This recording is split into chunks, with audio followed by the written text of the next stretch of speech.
El 28 de marzo de 1936 nació Jorge Mario Pedro Vargas Llosa, un hombre que se convirtió en un referente indispensable en la historia contemporánea de América Latina. Vargas Llosa es una de las figuras más emblemáticas de Perú y uno de los más grandes escritores de la literatura moderna. Su obra fue esencial para la explosión del boom latinoamericano. Reflejó como pocos las complejidades de la vida moderna, las injusticias sociales, la desigualdad y la corrupción que vivimos todos los días en Latinoamérica.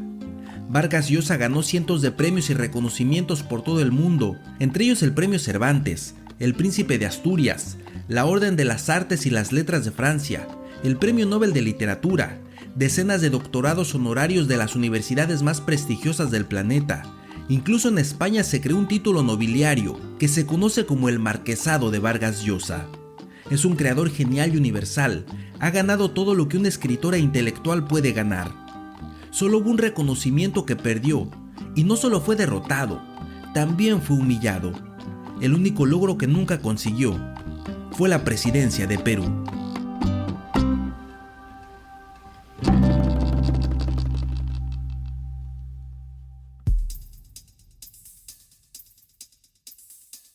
La cotidiana aventura de ser humano es extraordinaria.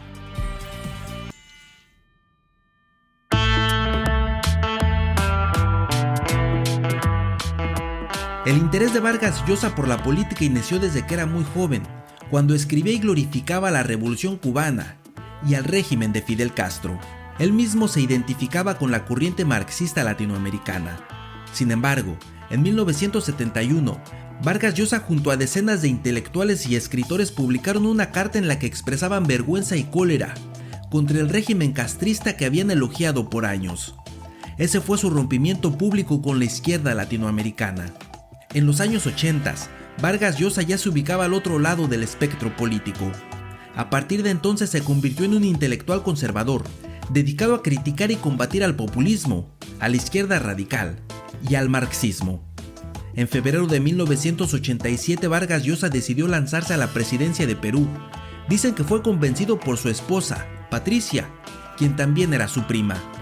Lo más difícil de esa decisión fue dejar la literatura de lado. Su pasión por escribir tendría que ser sustituida por reuniones con expresidentes, viejos políticos, sindicalistas, líderes de opinión, congresistas, con el fin de convencerlos de que lo que se necesitaba en Perú era unión y una visión de país en común. Según él mismo, fueron más de 3 años los que dejó de escribir por dedicarse de lleno a su proyecto presidencial.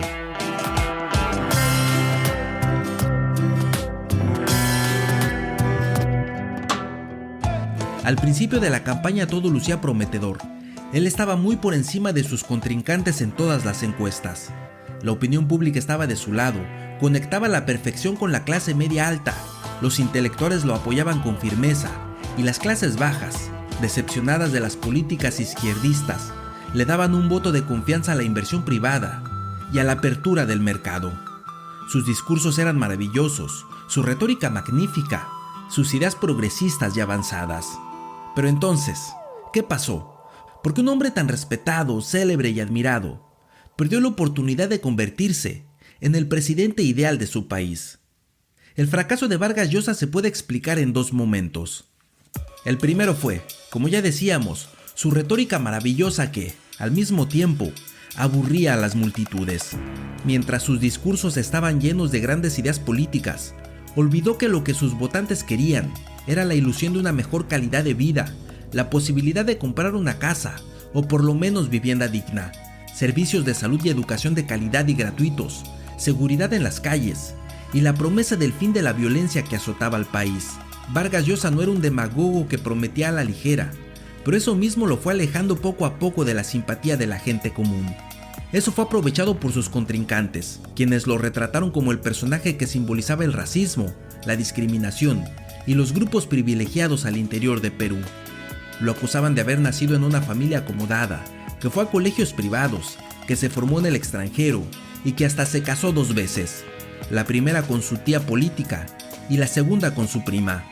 Y eso significaba que no quería mezclarse con alguien que no fuera de su estirpe ni condición social.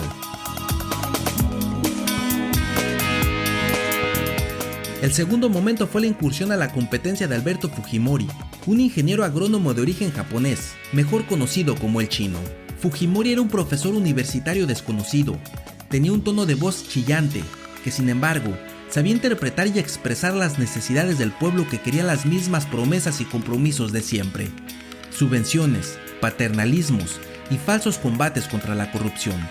En pocas semanas pasó del anonimato a convertirse en el principal oponente. La campaña de Fujimori se dedicó a criticar personalmente a Vargas Llosa. Se burlaba de su cosmopolitanismo, sus privilegios, su superioridad intelectual, su cultura refinada, su ateísmo, su desprecio por lo popular, su neoliberalismo. En 1990, días antes de las elecciones, aún se pensaba que Vargas Llosa ganaría la presidencia de Perú sin problemas, pero los resultados sorprendieron a todo el país. Sí, ganó, pero Fujimori logró los votos suficientes para ir a la segunda vuelta, y con un crecimiento imparable que dejaba a Vargas Llosa como un caballo sin energía. Desde la misma noche de las elecciones, Vargas Llosa ya se sabía derrotado. Casi de inmediato intentó pactar con Fujimori y evitar la segunda vuelta reconociendo que su batalla estaba perdida. Intentó aceptar su realidad política y terminar la aventura presidencial con el menor daño posible. Sin embargo, Fujimori no aceptó la conciliación, al contrario, lo retó a llegar a la segunda vuelta. Vargas Llosa sabía que no podía recomponer la campaña, pero ante la afrenta, decidió seguir adelante. Lamentablemente, solo se hundió más. Él y su equipo de trabajo cayeron en la bajeza de meterse con los orígenes de Fujimori, discursos de raza, nacionalidad y ojos rasgados. Lo trataron como el extranjero. Mientras tanto, Fujimori se burlaba públicamente, declaraba que Vargas Llosa estaba asustado. El mismo Fujimori comparó su campaña con un tsunami que destruyó la candidatura del novelista. En la segunda vuelta, Vargas Llosa fue arrasado, humillado.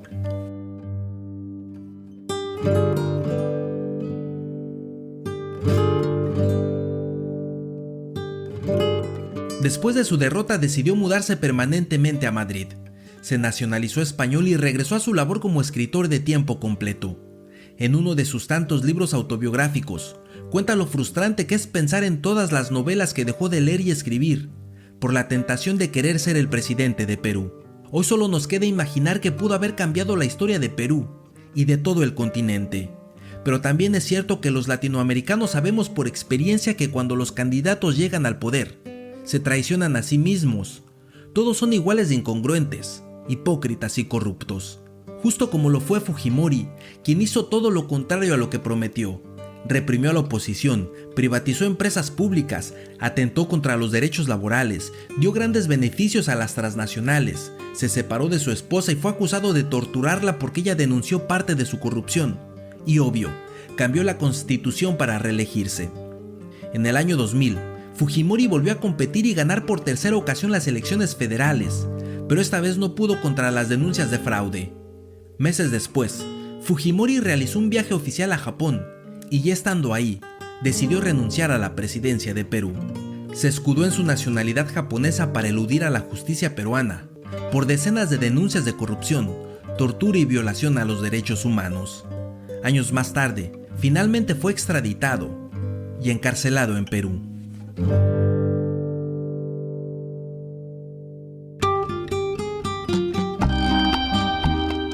En el 2010, Fujimori estaba en una cárcel de máxima seguridad en total decadencia. Era una de las personas más detestadas del país. Mientras tanto, en Suecia, Mario Vargas Llosa le daba otro orgullo a Perú. Recibía el Premio Nobel de Literatura por su lucha intelectual por las libertades y la democracia. Al final, en las vueltas que da la vida, Vargas Llosa perdió las elecciones para presidente de Perú, pero ganó la última y definitiva tercera vuelta.